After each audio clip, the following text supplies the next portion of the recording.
Bonsoir à tous, bienvenue sur une libre antenne un peu spéciale, donc une émission malheureusement pas en direct à cause des soucis techniques que vous connaissez bien, mais on accueille ce soir avec nous Laurent Glosy, quand même. Bonsoir Laurent. Bonsoir aux auditeurs, aux téléspectateurs. Téléspectateurs qui vont découvrir ces images malheureusement pas en direct. Et bonsoir à toi. Bonsoir, bienvenue à la libre antenne.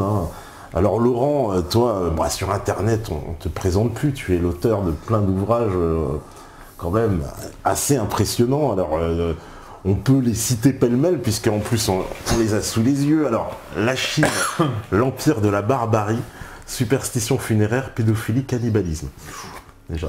Ouais, ça c'est en fait des prêtres italiens qui ont fait un dossier et je trouvais qu'il était intéressant de le traduire.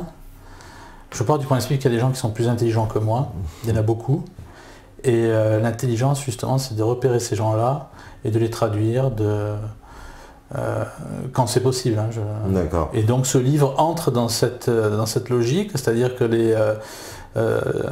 ce sont des prêtres, un prêtre italien notamment, qui tenait une revue qui existe encore. Lui est décédé il y a 2 ou 3 ans.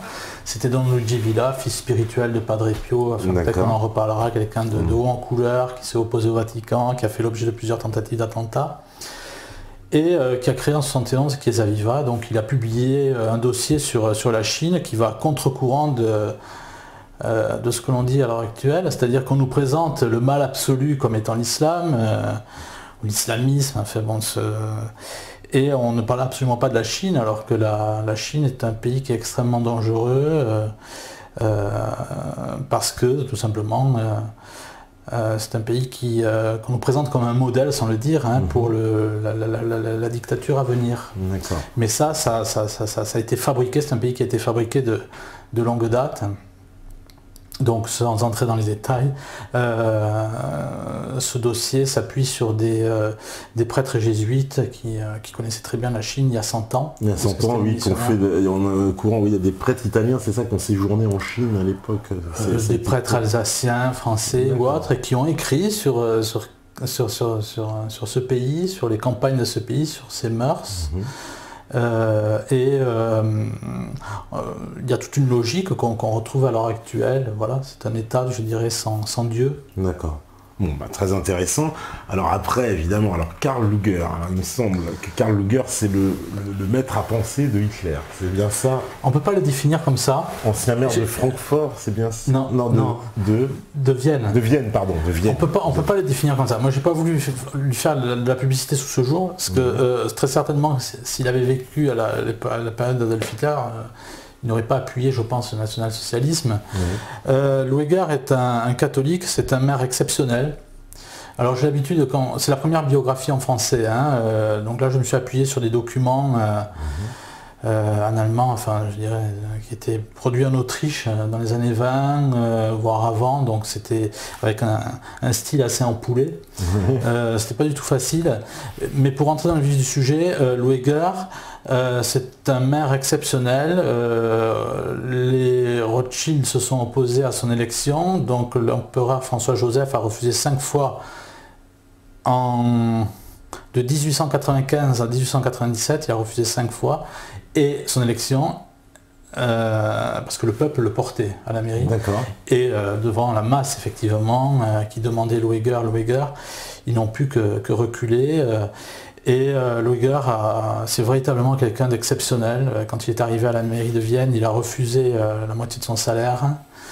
Il a même refusé des soins parce qu'il était aveugle, quasiment aveugle à la fin de ses jours. Il est décédé en 1910 à cause du diabète. Et il avait refusé aussi les soins d'un médecin bavarois qu'il trouvait trop cher pour la mairie pour la municipalité de Vienne. Et donc anticorruption, il a fait démissionner l'ancien maire Cajetan, avant que lui prenne le... C'est ça, il a multiplié aussi le nombre d'employés, tu disais aussi. Oui, c'est lui qui a tout fait pour les plus démunis, puisque l'image que l'on a de Vienne est complètement erronée. C'est aussi une ville qui est, à cette époque-là, qui est touchée par la pauvreté. La moitié Il y a plusieurs exemples. Et, enfin, bon, voilà, quoi, les ouvriers ne sont absolument pas logés, ils sont entassés dans des pièces. Et lui, justement, refuse le développement de l'industrie, fait naître des espaces verts, et au milieu de ces espaces verts, il crée des cités, entre guillemets, populaires, donc pour les ouvriers. Il fait amener l'eau des montagnes pour que ce soit une eau potable. Donc toi, tu fais partie, est-ce que tu souscris à l'idée que finalement le socialisme a été inventé dans le monde germanique, quoi? Ben, c'est un socialisme c'est la doctrine de l'Église, qui est d'ailleurs appuyée par Léon XIII, parce que Lueger met la doctrine de l'Église au sein de sa politique. Le socialisme n'est qu'un mensonge, c'est-à-dire qu'il se réapproprie sur un domaine économique et de société, on dit société à l'heure actuelle, la doctrine, on va dire, chrétienne. Mais bon, voilà, quoi, c'est une doctrine maçonnique sans le Christ. Mais Lueger, c'est pas du tout cela, lui, mais effectivement, c'est une forme de socialisme, mais c'est du catholicisme, ni plus ni moins. D'accord. Alors, les témoins de Jéhovah, les missionnaires de Satan. Alors ça va pas plaire à ceux des témoins de Jéhovah qui nous regardent. Moi, je les rencontre souvent parce qu'il faut dire qu'ils sont très actifs sur le terrain. Oui. Ils sont, à la gare que tu as vue là-bas, ils sont constamment, quasiment tous les jours. Je suis étonné qu'on les ait même pas rencontrés aujourd'hui. Et ils distribuent donc des petits livres, notre Tour de Bellegarde ou quelque chose. La Tour de Garde. La Tour de Garde, voilà, c'est indiqué sur à chaque fois une espèce de livre comme ça qui donne.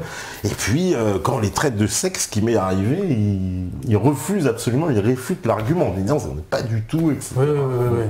Parce que bon, moi je connais mal le sujet, alors visiblement toi tu parles de missionnaires de Satan, donc c'est un peu... C'est-à-dire que j'ai traduit. Oui. Alors quand j'en ai pris connaissance en allemand et en néerlandais. Oui.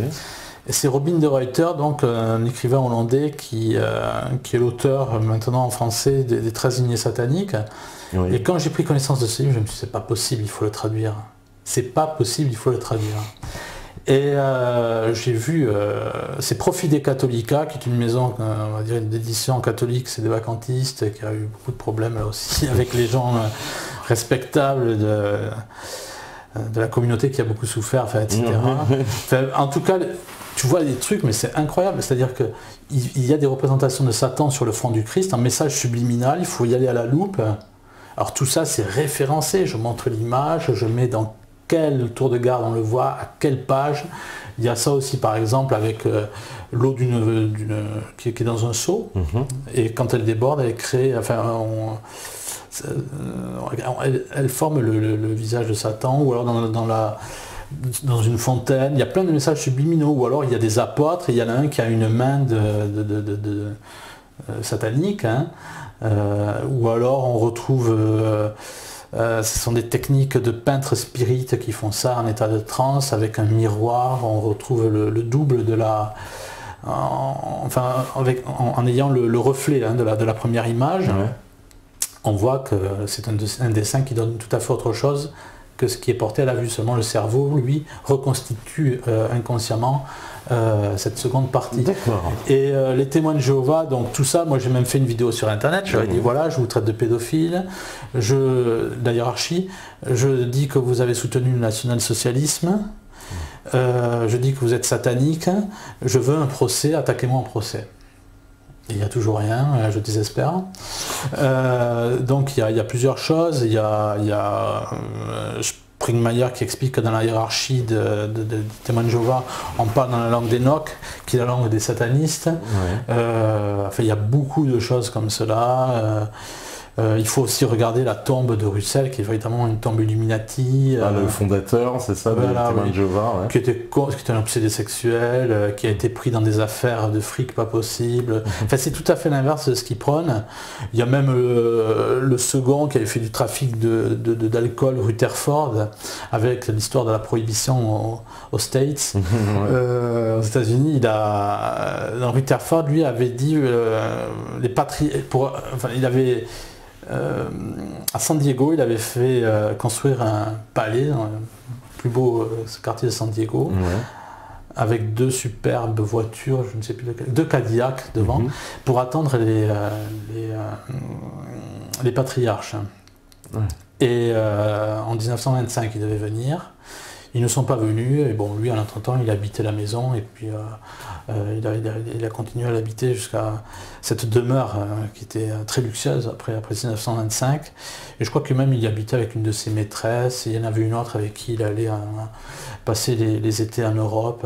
C'est des gens qui sont pervers, enfin la hiérarchie, qu'on retrouve, enfin c'est tout à fait dans la logique satanique, c'est-à-dire des gens qui sont sexuellement pervertis, avec des histoires de fric pas possibles, et ils travaillent effectivement avec la scientologie.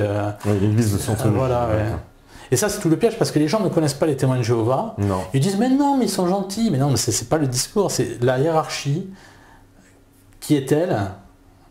Et comme les gens ne la connaissent pas, dans certains pays, comme en Bulgarie où ils ont été reconnus, en Norvège ou en Italie, ils font croire, c'était le cas en Bulgarie aussi, en Tchéquie, ils lèvent le pied sur certains points qui dérangent la population, par exemple les transfusions sanguines. Ouais. Ils refusent les transfusions Depuis 1945, ce n'était pas toujours le cas. Ou le service militaire que Russell acceptait pendant la Première Guerre mondiale aussi. Enfin, il y a beaucoup de choses où c'est selon, voilà, quand ça les arrange. Et donc il lève le pied sur certains points. Comme ça, la population accepte. La communauté européenne, dans le cas de la Bulgarie, a signé effectivement la reconnaissance en tant que religion dans ce pays-là, de cette secte. Et puis en arrière-boutique, je dirais, derrière le rideau, ils continuent cette politique. C'est-à-dire qu'en Bulgarie, pendant qu'ils disaient, voilà, on tolère les transfusions, il y avait des témoins de Jéhovah qui mouraient effectivement parce qu'il n'y avait pas de transfusion, il manquait de... Donc il y a plusieurs points comme ça, et en France c'est ce qui risque de se passer parce que c'est reconnu comme religion officielle en Italie. Depuis 2013 ils ont droit à avoir des aumôniers dans les prisons. Oui, de toute façon ils sont très proches de la franc-maçonnerie, tout ce qui est constitutionnel qui appartient à l'État, ils considèrent ça comme satanique, mais ils ont été reconnus par l'ONU comme ONG, organisation non gouvernementale, de 1992 à 2001. Enfin, on pourrait parler de l'ONU là aussi, d'une institution Illuminati supranationale, etc. C'est un gouvernement, voilà, qui est supranational. Et donc ils ont été reconnus par l'ONU, ils ont véritablement le vent en poupe dans les hautes sphères de notre société, et ils agissent de pair avec la scientologie, dont le fils de Ron Hubbard, donc le fondateur de la scientologie, disait que son père était le successeur de Aleister Crowley. Et il travaille aussi à l'intérieur du Fairy Film, qui est en 1992 du moins, il partageait des avocats, etc. Au sein de cette institution qui représente des religions minoritaires, c'est ce qu'ils s'appellent. Donc il collabore avec la Wicca, la secte des sorcières Wicca, enfin, avec la Scientologie. La Scientologie qui est reconnue comme religion officielle depuis 2008 en Espagne et qui a son siège, son QG, en face du Parlement espagnol. Donc quand c'est pas l'un, c'est l'autre, c'est l'hydre, à plusieurs têtes. Voilà. C'est encore un... Ouais, parce que par exemple en France ça marche moins la scientologie, c'est ça, et plus les témoins de Jéhovah peut-être. On ne sait pas si ça marche ou pas, parce que visiblement ça serait une secte qui est réservée aux élites. Oui, on a vu Sarkozy recevoir Tom Cruise. Oui, très bizarrement. Tu vois, il y a des choses comme ça qui apparaissent. Après il faut interpréter, on est un peu, je dirais, les mains devant les yeux pour essayer de comprendre comment les choses se déroulent, mais pour rentrer dans le vif du sujet, lorsqu'on a bien compris que nous avons affaire à une élite, moi je dis les choses comme elles sont, satanique, on y voit beaucoup plus clair. C'est ce qu'écrit Robin de Ruyter, il dit que le satanisme c'est la religion la plus secrète au monde. Ouais, donc ça donne une autre grille de lecture. Tout à fait. Alors là, volontairement, je repars avec celui-là, donc c'est Atlas de géopolitique révisé. Et donc c'est, tu as deux chroniques de 2003 à 2010 et le tome 2 de 2010 à 2012. Donc j'imagine que tu nous redonnes une autre version, on va dire, de la géopolitique moderne. Oui, modestement. C'est-à-dire qu'en fait, tout ce que je vois dans la presse étrangère, C'est un pied de nez que je fais au monde diplomatique, à ces pseudo-intellectuels qui se disent monde diplomatique et bon, quand ils ont mis une référence en anglais ou en espagnol dans le journal, ils ont tout fait, quoi, si tu veux. Moi je vais chercher les informations dans 5 ou 6 langues différentes.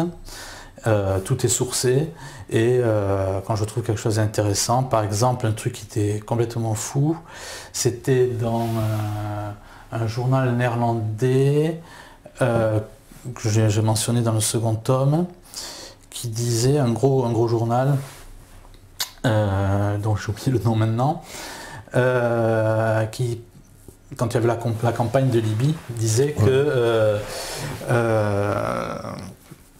il y avait une collaboration de l'OTAN avec Al-Qaïda.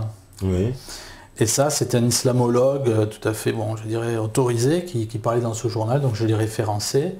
Maintenant, on sait qu'il y a quelque chose de pas clair qui s'est passé en Libye. Ah oui, oui. Mais à l'époque, donc voilà, c'était assez intéressant de pouvoir écrire, de traduire. Hein, je sais plus si c'est Nieuwsblad ou je sais plus quel journal. En tout cas, c'est un journal néerlandais c'est pas un tabloïd ou un grand journal sérieux. Qui par la voix d'un islamologue disait voilà, les forces de l'OTAN interviennent aux côtés d'Al-Qaïda pour renverser Kadhafi. Voilà. Ouais, bah. Donc c'est le genre d'infos que je publie tout simplement. Ouais. Ok, alors là, je vais prendre celui-là d'abord. Illuminati de l'industrie rock à Walt Disney, les arcanes du satanisme. Alors là, c'est quoi? C'est une plongée dans l'univers du spectacle et on va dire, c'est ça, du divertissement? Tout à fait. Alors là, j'ai repris les propos de gens qui ont fait la musique, comme Bowie, comme John Todd, qui a été un très grand impresario, qui a été assassiné. Il y a aussi le père Regimbald, qui a été assassiné aussi. Oui, tout à fait. Et il y a une association Regimbald à l'heure actuelle au Canada, qui a refusé mon livre. Donc on peut penser que c'est une association qui sert de dégueuloir, dans le sens où il vaut mieux créer une fausse association Regimbald pour couper l'herbe sous les pieds d'une vraie... Alors je reprends aussi les citations de Ben Ezekiel, qui était le 3e membre de l'église de Satan, qui s'est converti, puis DMX... Ah oui, DMX, donc rappeur... très connu dans le rap, voilà, qui a été emprisonné suite à sa reconversion. Oui. C'est-à-dire que quand il chantait des chansons contre le Christ, contre la religion ou pour Satan, ça allait très bien. Et du jour au lendemain, il s'est mis à lire la Bible. Déjà, tu vois, c'est suspect, il y a des choses qu'il ne faut pas faire. Et il s'est mis à tourner donc ses paroles. Donc du jour au lendemain, il a pissé sur Satan, il disait que les Rockefeller étaient derrière, ce qu'explique aussi Ben Ezekiel, John Todd. Il disait qu'on ne pouvait pas faire de musique sans l'appui des Rockefeller. Il parle aussi de vendre son âme au diable. Enfin, ils ne sont pas les seuls à parler de ça. Il y en a beaucoup qui parlent de ça dans la musique. C'est pas la première fois qu'on entend ça. Et donc lui a parlé de ça. Donc il a été emprisonné, tout ça, après on le voit sur internet, et il a été après interné dans un centre psychiatrique rattaché au pénitencier de l'Arizona. D'accord. Donc en fait on veut le faire taire, quoi. Oui, voilà, tout à fait.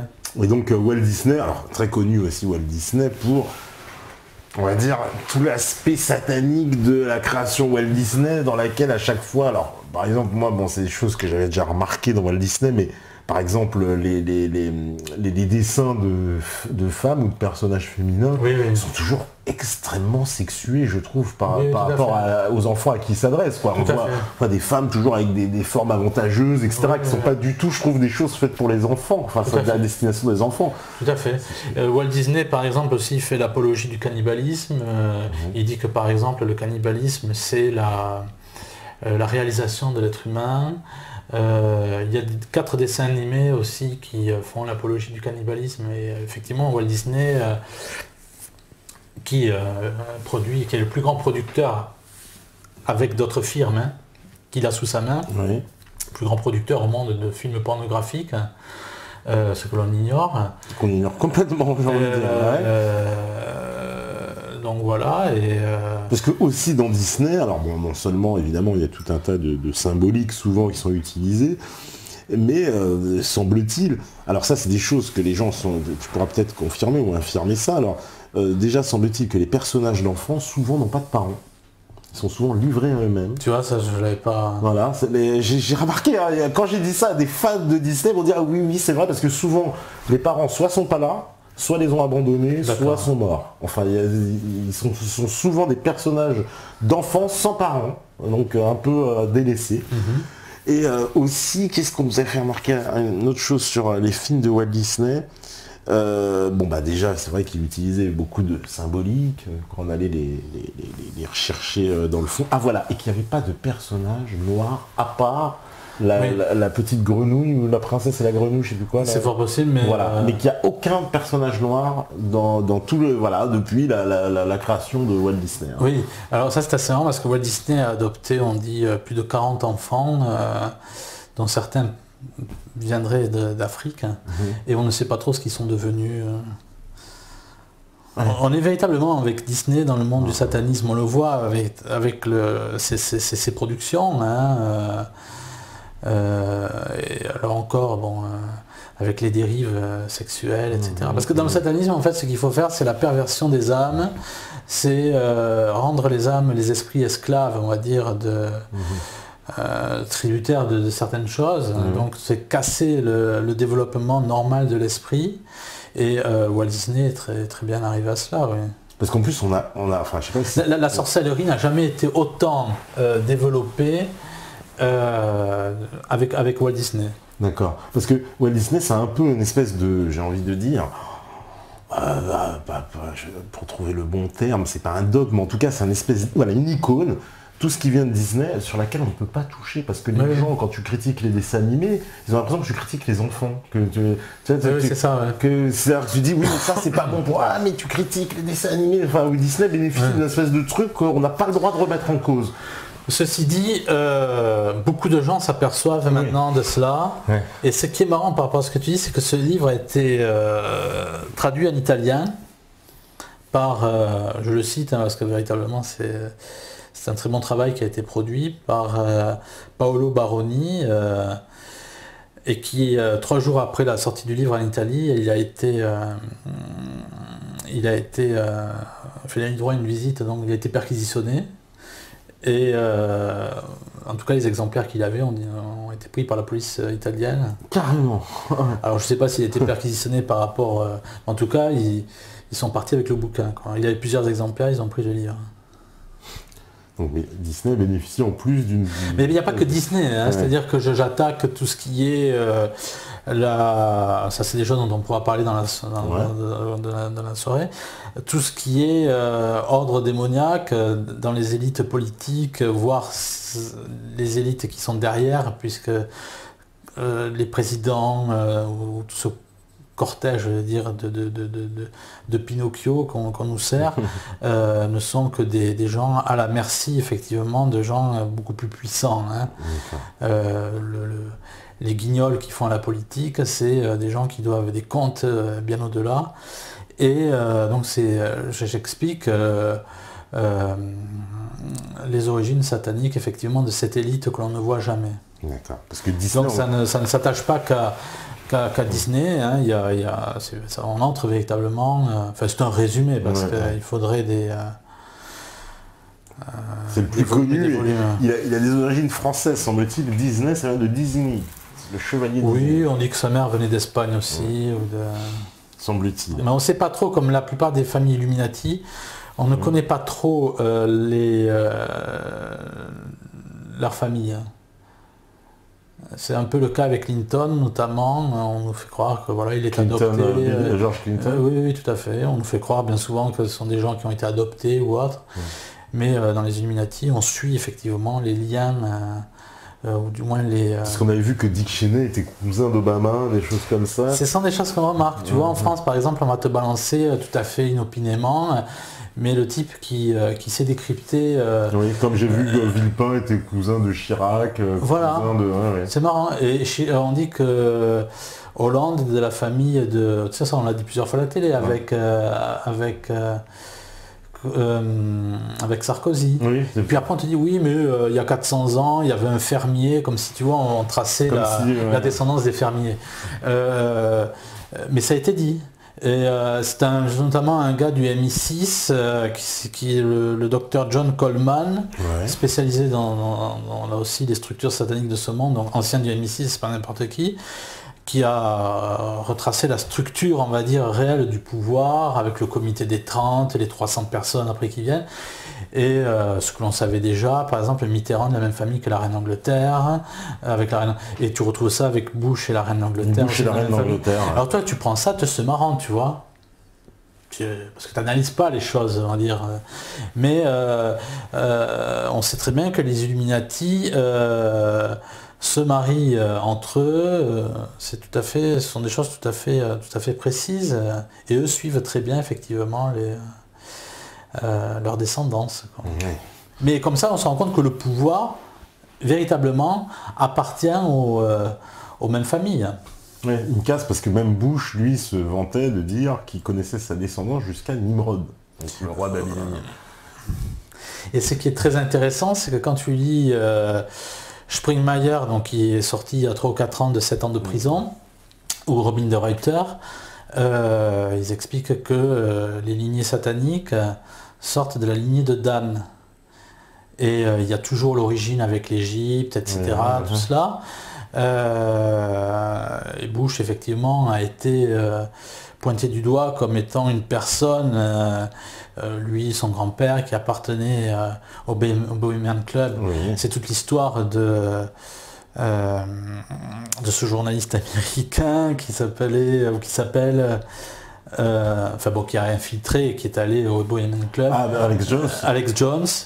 Où effectivement les droits d'entrée sont de 30 000 $. Et tu retrouves des hommes politiques européens comme Helmut Schmidt, le chancelier allemand, il y a même des photos là-dessus, et on fait soi-disant des mises en scène de sacrifices humains. Au bord d'une chouette, une statue de chouette qui représente la chouette Moloch, c'est ça le dieu chouette. Et donc Bush, quand Alex Jones dit cela, après il s'est présenté devant la Maison Blanche, il disait Bush est un sataniste, mais c'est ce que dit aussi ce fameux, il était officier de l'armée américaine et puis il est devenu pasteur, Fritz Springmeier dit que les Bush et puis d'autres sont des satanistes. C'est pour ça que là il faut dire la vérité sur ça, c'est-à-dire que quand on voit ce qui se passe avec la pédocriminalité, il faut écouter les gens qui attaquent la pédocriminalité. Il n'y en a pas, je dirais, beaucoup dans le monde politique, et pour cause. Il n'en parle absolument pas. Alors que c'est extrêmement tabou. Tout à fait, oui. Mais quand tu as le fils de Allègre, le fils et la fille, le père a été assassiné à Toulouse. Les enfants Roche, c'est non. Oui, c'est tout ça, c'est lié. D'accord. Et lui raconte. Effectivement, il parle d'une caste qui est là, qui prend dans la société. Il y a un droit de prédation et on fait ce qu'on veut. Et là, il y a par exemple un dossier qui est sorti aux Pays-Bas avec une femme qui, pendant 20 ans, a appartenu à une famille satanique. C'est une certaine Anne-Marie Blayenburg. Donc, ça a été pris sa plainte a été prise au tribunal de droit commun international à Bruxelles, où elle raconte les gens qu'elle avait vus lorsqu'on sacrifiait des enfants. Donc elle parle de la reine des Pays-Bas, de son fils, elle parle aussi du leader d'extrême droite pro-israélien et anti-musulman. Geert Wilders. Geert Wilders, le grand ami de Marine Le Pen. Le grand ami de Marine Le Pen, ouais. Donc elle raconte, voilà, je l'ai vu. Il y avait un homme aussi d'un certain âge, je pense que c'est Soros. Et cette personne n'est pas la seule. Donc elle a parti pendant 20 ans une secte satanique, Octopus, je sais pas quoi. Nous avons aussi, aux Pays-Bas, là c'est Tos, la femme s'appelle Tos Nayen, je sais plus le nom après, en tout cas on peut le retrouver facilement, et elle parle aussi d'élite qui, elle va même jusqu'à parler du pape Benoît XVI qui pratiquait quand il était, avant d'être pape du moins, qui pratiquait des rites sataniques. Donc elle porte une accusation, ça a été pris aussi au même tribunal de Bruxelles, et ça a été relayé justement par Chiesa Viva, dont on parlait en début d'émission, par ce fameux prêtre qui a été placé par Padre Pio donc dans les années 50 auprès du cardinal Ottaviani pour lutter contre la franc-maçonnerie. Et donc Don Luigi Villa était dans les services de renseignement du Vatican, et quand Paul VI est devenu pape, il a fait l'objet de plusieurs tentatives d'attentat. Alors j'estime que quand un type comme ça relaie de l'information, et que cette information, on peut la recouper par ailleurs avec d'autres personnes, on peut considérer que ça a quand même une valeur tout à fait intéressante. D'accord. Là on rentre dans le sujet, alors là, pareil, alors là on rentre vraiment directement dans le sujet, j'ai envie de dire, les géants et l'Atlantide. Alors les géants, moi je suis comme tout le monde, j'ai entendu parler de ce mythe des géants qui auraient habité la Terre, en fait, on va dire dans une période qui précéderait un peu l'ère de notre civilisation, c'est un peu ça. Oui. Et donc donc voilà, pour commencer depuis le début, alors les géants ça existe, c'est quoi? Ils ont existé, c'est un mythe, c'est faux? Alors ce qu'il faut comprendre, c'est que les scientifiques parlent des espèces animales actuelles ayant eu leur correspondance avec des formes gigantesques à une certaine époque, notamment avant le déluge. Je pense à un paléontologue danois, un certain Lund, L-U-N-D, qui parle notamment de lynx géants qu'il a trouvé au Brésil, enfin des squelettes qui ont été importés donc, par de la boue, donc on pense à un déluge.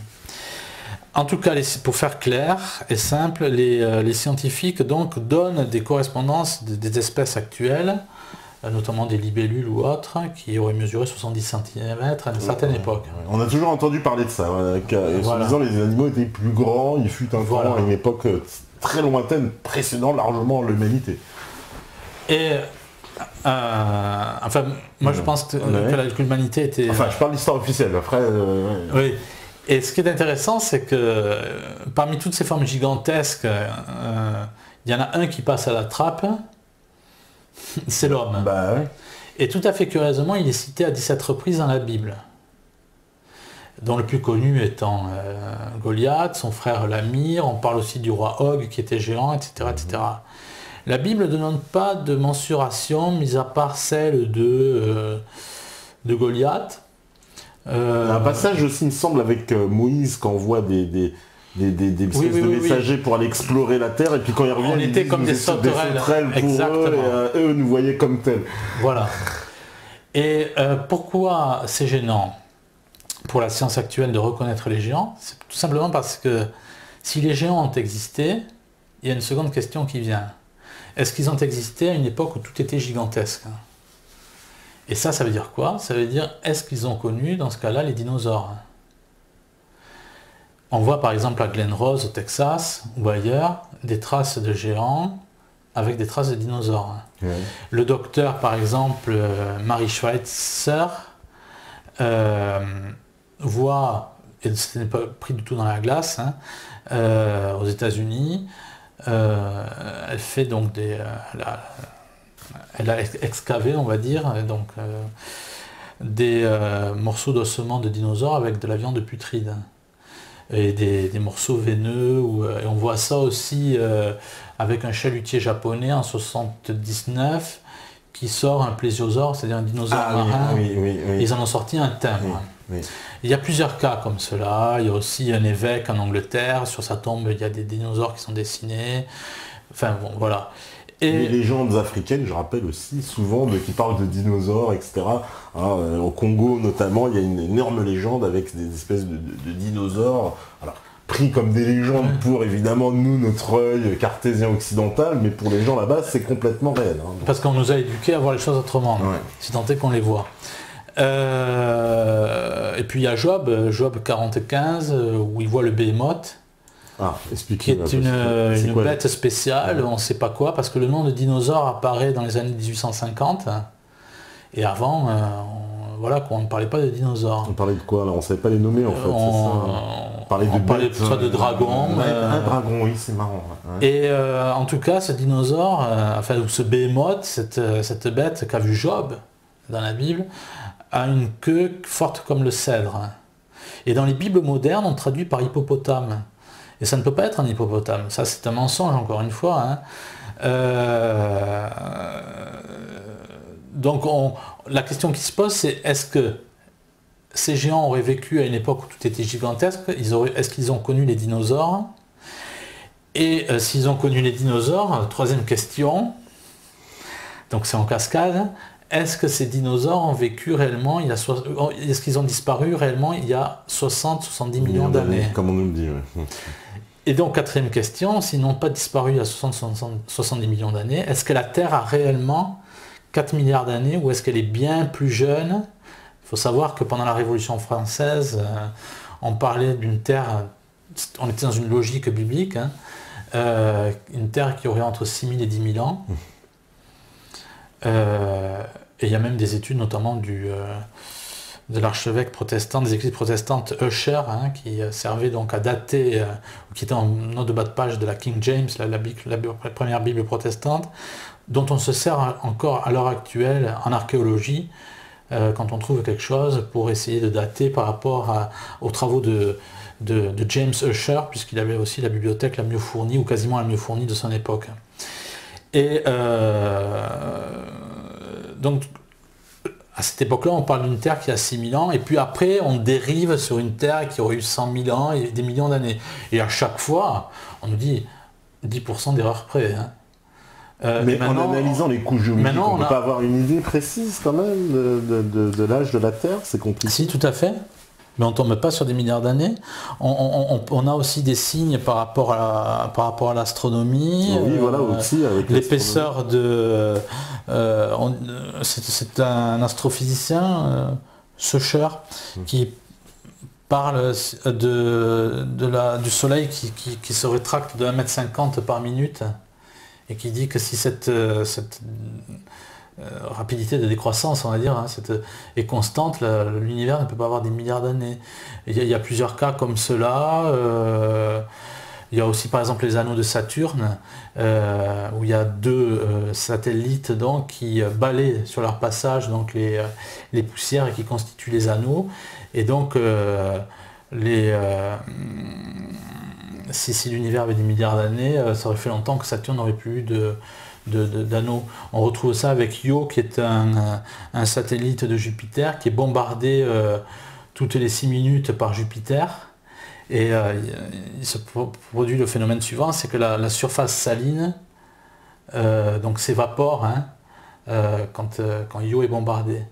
Et il n'y aurait plus de sel, par exemple, sur la surface de Io. Et en plus, ce petit satellite de Jupiter produit aussi une très grande activité volcanique. Et par rapport à sa grosseur, ce satellite n'existerait plus s'il y avait des milliards d'années. Et il y a plusieurs cas comme ça. On parle aussi du génome humain qui se dégrade. Si l'homme avait, ou du moins si la Terre avait plusieurs millions d'années, ce génome serait détruit, abîmé bien plus qu'il ne l'est. Bien plus qu'il ne le montre. Ou alors il y a aussi l'histoire des comètes, par exemple, sur les comètes, pour se déplacer, enfin doivent avoir un noyau qui soit relativement petit. Et après on dit effectivement qu'en approchant, dans l'ellipse, en approchant du Soleil, ce noyau fond. Ouais. Mais le problème, c'est que si ça a des milliards d'années, ce noyau n'existerait plus. Or on nous dit que les comètes sont la bibliothèque, entre parenthèses, entre guillemets, de notre univers. Et les scientifiques, on va dire, évolutionnistes, donc pour pallier ce problème donc de noyau qui soit petit, et pour pouvoir interpréter une comète qui a des milliards d'années, disaient que après Uranus, au limès du service du système solaire, il y avait une ceinture, si je ne m'abuse, ça s'appelle la ceinture de Hogg, de zoogé, mais il faudrait que je peut-être. Et on s'est rendu compte qu'avec les sondes, qu'il n'y avait strictement aucun planétissimo, aucune. C'est-à-dire aucune matière qui pouvait servir entre guillemets de station-service pour les comètes. Et il y a XK aussi, on peut parler des dépôts de sédimentation dans les mers, ou après, quand à la sortie d'un fleuve, quand il y a un fleuve qui se jette dans la mer, il n'y a pas assez de sédimentation. Enfin, il y a beaucoup sur aussi la constitution de l'atmosphère. Il y a plusieurs cas comme cela qui démontrent. C'est-à-dire qu'on confronte tous ces éléments-là, on voit que la Terre est plus jeune, c'est ça, mais quoi, ils veulent pas l'admettre? Pourquoi cette chronologie-là Tout simplement parce que les cas que je sors pêle-mêle, il y en a des centaines et des centaines. Il y a par exemple un satellite de Saturne qui se transforme dans l'atmosphère, c'est du méthane, et se transforme en éthane avec les ultraviolets. Et il n'y a pas assez de méthane ni d'éthane pour dire que voilà, ce satellite a des millions d'années. Tout simplement pourquoi? Parce que pour que le darwinisme existe, pour que on va dire cette théorie qui s'appuie sur l'évolution des espèces, pour qu'elle puisse exister, il faut l'enfouir dans des âges ce qu'on appelle des périodicités très très lointaines. On ne peut pas dire que l'homme descend du singe si la Terre, on ne peut pas le dire non plus parce qu'on ne trouve pas de chaînon manquant, mais entre l'homme et le singe, quand on creuse, on trouverait bien plus de squelettes entre les deux si c'était le cas. Mais c'est toujours le même... la même fonction, le même argument qu'ont les évolutionnistes, c'est qu'ils enfouissent quelque chose quelque part. Et là, c'est sur les longues périodicités. C'est-à-dire on dit voilà, ça revient de il y a 4 milliards d'années, etc. Et donc il peut aller chercher ce qui s'est passé il y a 4 milliards d'années, donc à partir de là on brode. Et c'est pareil avec l'univers. Ils disent voilà, ça vient de tel endroit de l'univers, des points complètement insondables. Et quelque part on est pris en otage par rapport à la technologie, et en fait on se rend compte qu'ils ne trouvent strictement rien. Et si on prend le cas le plus simple donc du chaînon manquant entre le singe et l'homme, c'est le British Museum qui avait pour charge donc d'étudier le linceul de Turin. Oui, le fameux linceul de Turin. Voilà. Ouais. Et jusque dans les années 50, ils avaient dans leur rayonnage la tête de l'homme de Piltdown. Et pendant 40 ans, ils ont refusé de la sortir. Et ils disaient, voilà, c'est la tête entre l'homme et le singe, c'est la preuve que l'homme descend du singe. On a trouvé le chaînon manquant. C'est le même topo qu'on nous sert avec Lucie. Et, en fait, l'histoire, c'est que c'est un mélange de dents qui a été fabriqué de singes avec des mâchoires d'homme. Et quand on a sorti le crâne de l'homme de Piltdown, il était tellement faux qu'on a trouvé les traces digitales des faussaires à l'intérieur du crâne. Et il y a même cette même histoire au début du siècle avec Eugène Dubois, qui avait créé l'homme de Java. Oui, l'homme de Java, ouais. Et sur son lit de mort, il a reconnu que c'était un faux. C'est-à-dire l'homme qui était cette espèce entre... Voilà, un petit homme entre l'homme moderne et les ancêtres. Tout à fait. Donc il y a plusieurs cas comme cela. Donc c'était un faux, l'homme de Java. L'homme de Java, pourtant c'est enseigné, ça. Il y a l'homme de Piltdown, l'homme de Nebraska aussi, qui sont tous des faux. Lucie est un faux. Lucie est un faux, la fameuse Lucie d'Éthiopie. Tout à fait. C'est-à-dire c'est quoi? C'est des ossements de singe? Ce sont des mélanges. C'est le docteur Stott aux Pays-Bas qui explique cela, entre autres, mais il y en a d'autres. Mais c'est quoi? C'est des impostures qui ont été faites mondialement? Parce que Lucie, c'est quand même enseigné. Mais oui. C'est presque un dogme, j'ai envie de dire. Oui. Mais... C'est pour ça qu'aux Pays-Bas, en 2005, il y avait la ministre, elle était ministre... elle s'appelait...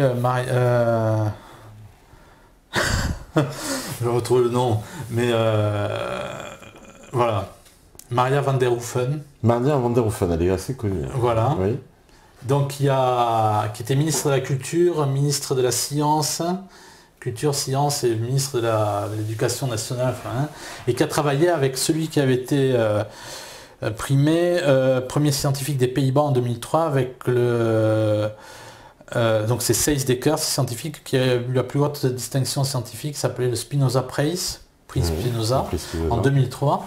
Et tous les deux donc on dit voilà, il faut enseigner le créationnisme avec le darwinisme, et ils ont eu droit à un tollé à l'Assemblée nationale, ce qui paraît qu'il y avait eu au Parlement donc de La Haye, il y avait on n'avait pas eu autant de tumultes depuis la Seconde Guerre mondiale. Il y avait les députés qui étaient complètement... Ben oui, parce que quand on veut établir un ordre sans Dieu, on est obligé le darwinisme est une pierre incontournable. D'ailleurs, pour la Chine, quand on parlait de la Chine tout à l'heure, avant d'instaurer le communisme en Chine, on a commencé par mettre le darwinisme au centre de l'éducation des Chinois. Et on a commencé à citer Darwin en Chine dans les années 1885. Ah, c'est dès le début alors. Oui, et puis après je crois que de l'origine des espèces est sorti au début des années 1900 en chinois. C'est ce qu'explique ce scientifique qui est en prison. Ouais. C'est-à-dire le docteur Kento Vint, qui a pris 5 ans ou 7 ans de prison, qui doit sortir en 2015 en tout cas, pour une histoire de blanchiment d'argent, alors qu'il n'avait rien du tout. Enfin bon, il n'avait pas de salaire quasiment. Enfin, et le tort qu'il a eu, c'est qu'il avait ridiculisé dans les caméras américaines le grand Dawkins, grand darwiniste Dawkins. Et puis c'est quelqu'un qui évangélisait par rapport en enseignant effectivement le créationnisme. Et lui explique que dans une société, dès qu'on enseigne le darwinisme, il y a une explosion de la violence, explosion donc des divorces, de l'avortement, etc., etc. Et c'est tout à fait logique, parce que si on explique à l'homme voilà, qu'il descend du singe et qu'il ne vient pas de Dieu, on n'a pas tout à fait, on va dire, la même importance, on n'a pas la même considération de soi. Donc on fait une corrélation, d'accord, entre les sociétés, mais aujourd'hui toutes les sociétés quasiment adoptent ce modèle, enfin tout au moins en Occident. Ah oui, sauf chez les Arabes, mais et d'ailleurs il n'y a qu'à voir le résultat. Ouais. On n'a jamais eu des sociétés aussi bas, je veux dire, intellectuellement, au niveau des mœurs, au niveau de tout ce qu'on veut. On est dans une société... Le darwinisme est une manière d'amener le matérialisme. Et à partir de là, donc... et tout ça pour arriver après à d'autres choses, bien entendu. Mais alors ces fameux géants, parce que moi il y a quelque chose... qui existe. Alors je commence mon livre en montrant un géant de 3,70 m. Ouais, on le voit une photo de... Oui. Ouais. Qui a été exposé à la Gare de Londres. Il y a plusieurs musées américains qui sont des musées privés où on voit effectivement des parties de squelettes de géants. Voilà. Et je cite aussi le bulletin d'archéologie française en 1953, août ou septembre 1953, pour ceux qui connaissent la Sardaigne, où en Sardaigne ils ont vu 2 squelettes de géants dans les fameuses tombes donc, de géants. D'ailleurs, je fais là aussi une petite digression, aucun des habitants de la Sardaigne ne pense que ces tombes ne viendraient pas des géants. Tout le monde croit, Et d'ailleurs pour cause, on a vu des squelettes de géants, et c'est tout à fait... Même le Figaro parle de ça, l'information est reprise par le Figaro en 1953.